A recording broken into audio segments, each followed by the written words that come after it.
আজকে ছোট কিন্তু গুরুত্বপূর্ণ একটা আর্থিক ফাঁদের কথা বলবো। Life style inflation. বিখ্যাত বই দ্য মিলেনিয়ার নেক্সট স্টোরে এই বিষয়টি খুব ক্লিয়ারলি এক্সপ্লেন করা হয়েছে। অনেক মানুষ ভাবে বেশি আয় মানেই ধনী হয়ে যাওয়া, কিন্তু বাস্তবে তাই হয়। ইনকাম বাড়ে, দেখা যায় তার সাথে পাল্লাতে পারে খরচও। বেতন 50,000 থেকে 1 লাখ হলে কি হয়? নতুন ফোন, বড় বাসা, দামি রেস্টুরেন্ট, বেশি বেশি শপিং।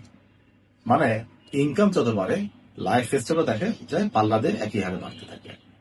রেজাল্ট 10 বছর পরে দেখা যায় সেইভাবে সেভিংস দেয়। কিন্তু গবেষণায় দেখা গেছে অনেক মিলেনিয়ার খুব সাধারণ জীবনযাপন করে। তাদের ইনকাম বাড়ে ঠিকই, কিন্তু তারা আগে বাড়ায় ইনভেস্টমেন্ট, খরচ না। ধরেন আপনার ইনকাম বাড়লো, যদি সে বাড়তি টাকার একটা বড় অংশ আপনি ইনভেস্টমেন্টে দেন, তাহলে কয়েক বছরের মধ্যেই আপনার সম্পদের গ্রাফটা একেবারে আলাদা হয়ে যাবে। শেষে একটা প্রশ্ন রেখে যায়, আপনার ইনকাম বাড়লে আপনি কি লাইফ স্টাইল বাড়ানো নাকি ইনভেস্টমেন্ট? এই ছোট ডিসিশনটাই লং টার্মে আপনার অ্যাসেট কেমন হবে সেটা ঠিক করে দেয়।